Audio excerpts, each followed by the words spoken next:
Hello friends and welcome back. My name is Katie and today we are doing the mid-year freakout tag. Ollie is here to help because she has decided that my lap is the only place she is happy right now. Anyway, I know it's been ages since I sat down and did a proper video. For the past few months you've just been getting very casual vlogs from me, which has been fun. But I've missed a little bit of the old true blue booktube content. And even though I haven't been reading a whole lot in the last couple of months, I still have read close to 50 books this year, and I felt like the mid-year freakout tag was just the perfect way to kind of ease my way back into some proper booktube content. And of course, a nice way to reflect on what I have been reading so far this year and what I'm looking forward to. So let's dive right in and chat about the best book that I've read so far in 2023. So far this year, I've read about 6 5-star books, and 2 of those are technically rereads. And while I originally wasn't planning on including rereads in this, I just needed to for this first question. So my favorite book so far this year has been Even Though I Knew the End by C.L. Polk. Now this feels like a little less of a typical reread in the sense that the first time I read it was over Christmas. So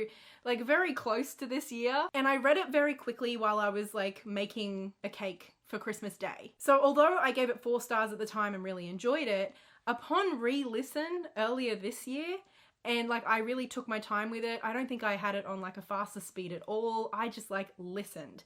I had the best time. This is an historical fantasy with some really strong occult vibes, and it's super queer. It's also a pretty short book, and I feel like a lot of people I've heard kind of talk about the fact that they feel like almost too much is jam-packed into such a small offering. But at least for me, I just thought it was a wild ride filled with some really curious, spooky things, but at the end of the day, it's just a really fun, beautiful story. And I loved the characters. I loved the setting, I loved the vibe. And yeah, I think the fact that it is a little bit spooky and creepy with the occult, vampiric, kind of demonic vibes, the way that C.L. Polk is able to make all of that feel quite fun and also feel like it has such a strong, beautiful message about living meaningfully and loving wholly. I don't know, man, that book just does something to me and I just adore it. It's one of my new all-time favorites, so I had to mention it as my favorite book that I've read so far this year. Question number 2 is the best sequel you've read so far this year.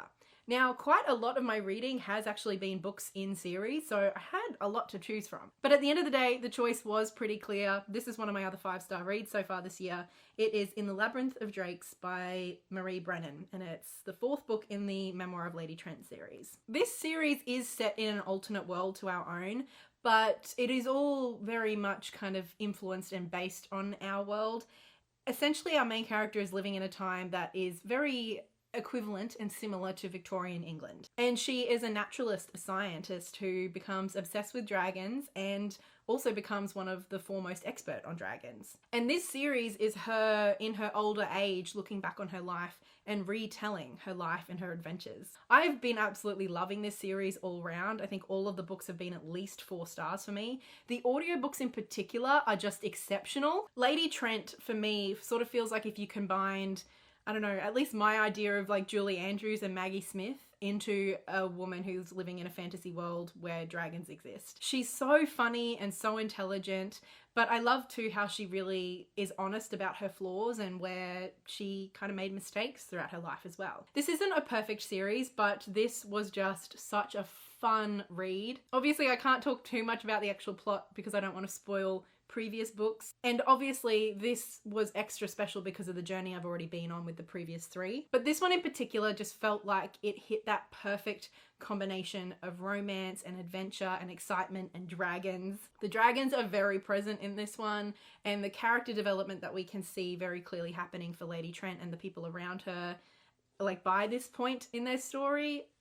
I just love this series, and this has been an absolute highlight of the series so far. Question number 3 is a new release that you haven't gotten to yet, and for me, another easy choice. It's Small Worlds by Caleb Asimov Nelson. This was absolutely my most anticipated book of the year. Nelson is the author who wrote my favorite book that I read last year, Open Water. It was a book I read in like January, and I did not stop thinking about it all through 2022. So I had this on pre-order from like very early on in the year, and when it arrived was kind of like May, which is like smack bang in the middle of the time when I wasn't doing so well mentally and physically, and just wasn't reading. And I certainly was not in the headspace to be picking up some lit fic. But it's here and I'm still so keen, so I definitely will get to this before the end of the year. Question number 4 is my most anticipated release for the second half of the year. I have two.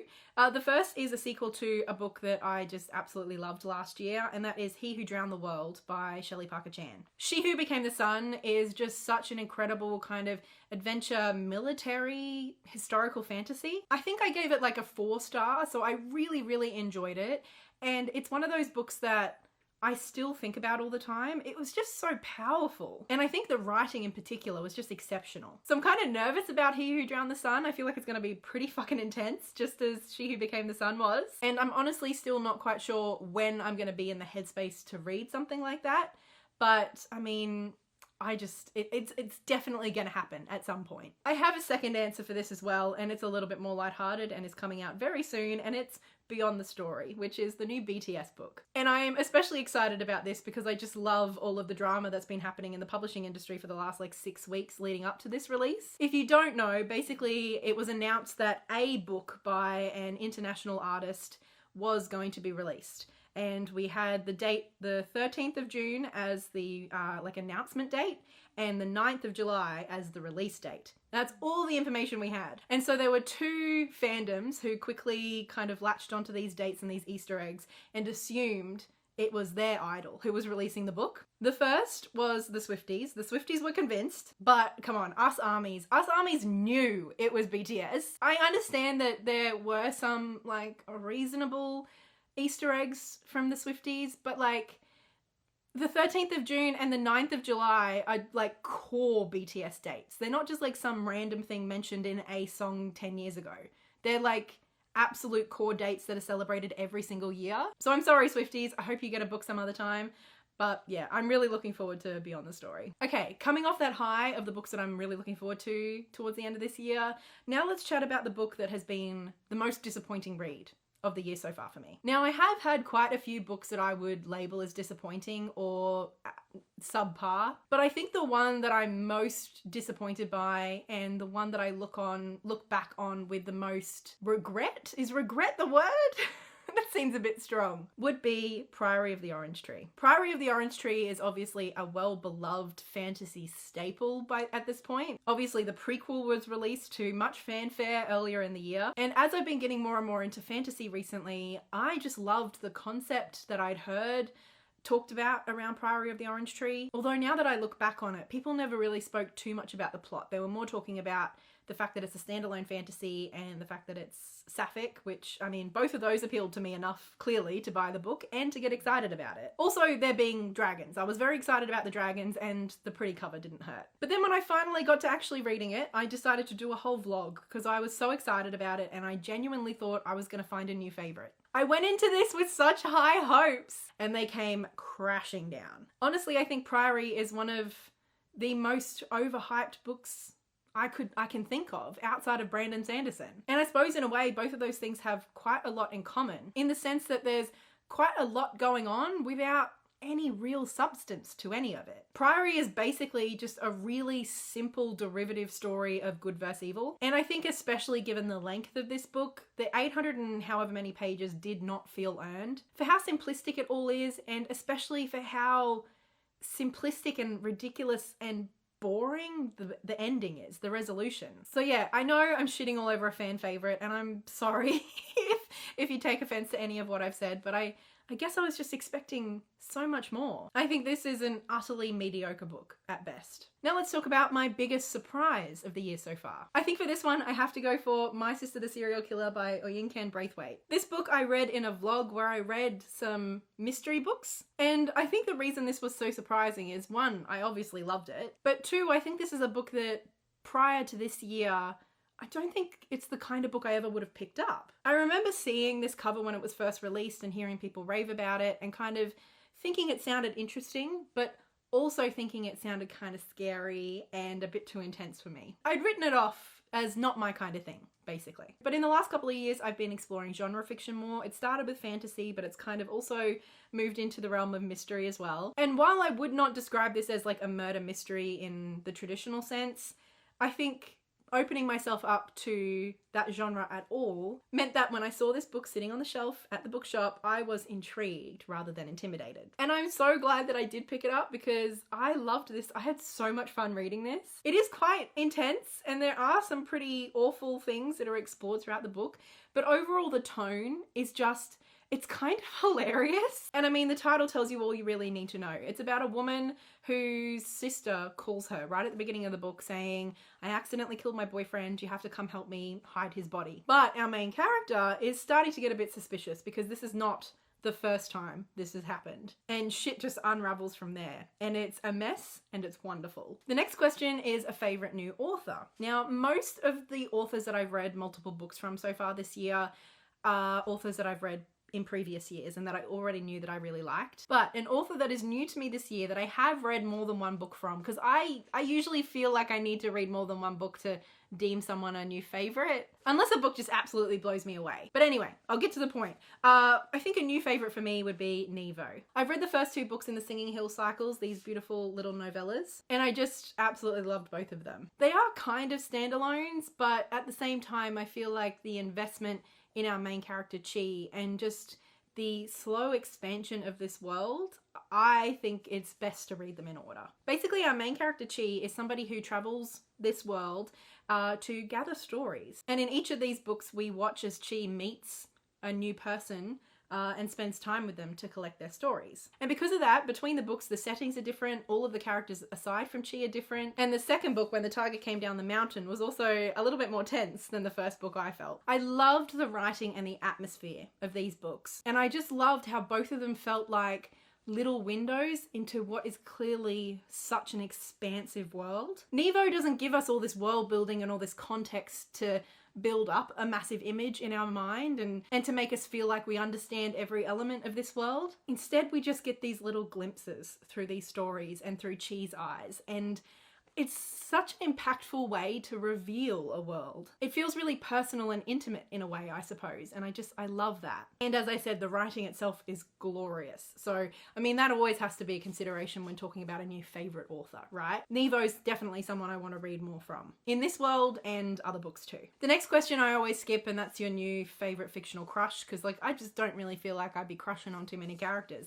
But the next question is your new favorite characters, and I feel like I have an answer for that one. The first character I thought of was Natsume from Natsume's Book of Friends, but I've been reading that series since last year, so that's not really new to me. My two new favorite characters both come from one book, and that is Down Among the Sticks and Bones by Shauna Maguire. This is the second book in the Wayward Children series, and Jack and Jill are two twin sisters who we meet in this book. Well, to correct myself, we did actually meet them in the first book in this series, but I feel like we didn't really get to know them properly until this one. And to be fair, that's how I kind of feel overall about this series. I didn't really like the first book, if you remember, but this one blew me away. And in large part that was because of the characters Jack and Jill. This is a portal fantasy series where children basically disappear through doorways into different fantastical realms. And in this book, obviously, we follow Jack and Jill and see what world they fell into through the door. But this book is brilliant even before we get to the fantastical element. We follow Jack and Jill right from even before they're born. We're introduced to their parents and we see the ways in which their parents' expectations and own desires really influence Jack and Jill, both individually as people, but also between them in their twin relationship. Basically, their mother wants a perfect pretty little girl that she can dress up in pretty little dresses, and their father wanted a boy who he could, you know, be all sportsy with. So when they have twin daughters, the parents essentially kind of like claim one of the girls to themselves and mold them into what they want them to be. So Jack, or Jacqueline, becomes the perfect little princess her mother always wanted, and Jill, or Jillian, becomes the tomboy, sort of replacement son for their father. And seeing how these really rigid gender roles and expectations really affects these two girls, and then watching that kind of explored in a more extreme way in the fantasy realm, is so powerful. And they're two characters that I just haven't really stopped thinking about. I'm heartbroken for them, I hurt for them, and I love them. Next we have the book that made me cry. Now, to be fair, I'm a crier, so I cry all the time. I cry in probably half of the books that I read, or at the very least I tear up. But when I take the time and think about books that really moved me and made me sob, one that comes to mind is definitely volume 11 of Natsume's Book of Friends. So again, this is obviously well into a series, but This series is pretty episodic. Essentially, we follow Natsume, who is a teenage boy who can see yokai, which are spirits. And they cause quite a lot of trouble in his life because obviously most people cannot see them. He's also an orphan, and so he carries a lot of grief and regret. And in this volume in particular, the way that grief and loss and regret were all explored absolutely broke me. As I said, the series is pretty episodic, and this volume in particular has 2 separate stories within it, and both of them were just so beautiful and heartbreaking. Overall, this series has a very kind of quiet slice of life tone, but obviously with that paranormal element, which overall just leaves it feeling very wistful. And I think this volume in particular just is such a brilliant showcase of how powerful and beautiful and touching this series can be. The next question is a book that made you happy. Now, my answer for this is a little bit different because it's not so much the book itself that made me happy, although it did. It's more the situation around it. Now, the book in question is The Magic of Magnolia Moon. This is a proof copy of a junior fiction middle grade title that we sell at work. I've had it on my shelf for a little while. I've been meaning to get to it. I think this is technically the sequel, but you can kind of read them as standalones. And basically this is just a story about a young girl who kind of sees the magic in everything. It feels kind of like it's fantasy, but it's not. Basically, it's just a very imaginative look at the mundane, and it's really quite beautiful. And although it's very sweet on its own, the reason this made me so happy is that during the month of March, Blair actually read this to me. Being read to is one of my favorite things, but Blair is not a reader. Like, he's not even not a big reader, he's not a reader. But given I was struggling so much this year with my mental health and physically, with my injury and everything, I had basically stopped reading, and I was really messed up in so many ways. I was depressed, I was angry, I was anxious, and I was in a lot of pain. So Blair decided that every few nights he would read a chapter of this cute little book to me. And honestly, it was just such a sweet thing for him to do. I know it's not something that he particularly enjoyed, but it meant so much to me. It was so soothing and calming and reassuring and enjoyable in the midst of so much heartache and pain. It's turned it into something quite special. The next question is the most beautiful book you've purchased or been gifted so far this year. I have 2 answers. One is probably a very subjective answer. The other is just a really pretty book. The first is The Plot is Murder by V.M. Burns, and I don't know if you can see, but this is a cozy murder mystery book with 2 beautiful standard poodles on the front. And if you've watched any of my videos before, you will know that we are a poodle family. My parents had 2 standard poodles.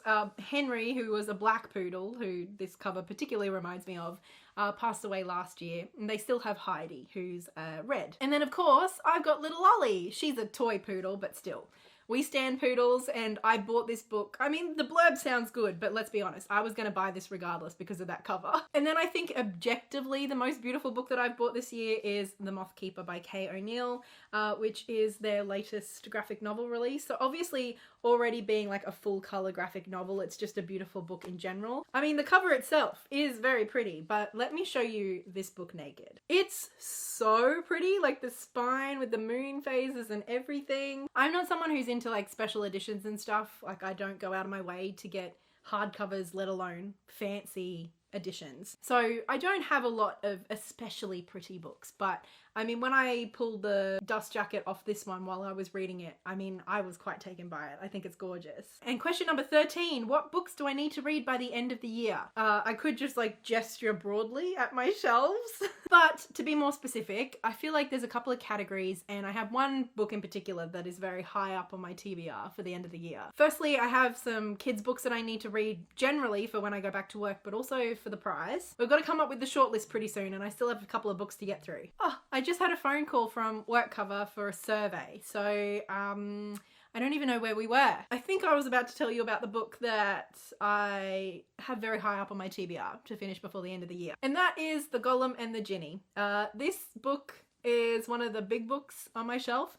I had a challenge for myself at the beginning of the year to read 10 of the books over 500 pages that I already own. And I was allowing my patrons to vote on which book that would be each month and then doing a vlog of reading it. Back in February or March, they chose this book, and obviously I just didn't get to it in the last couple of months. So this is very high up on my list. This is kind of like the next adult book that I want to read after I've caught up on all the kids reading that I need to do for work. Definitely going to get done, hopefully in the next month or two, well before the end of the year. That's the goal.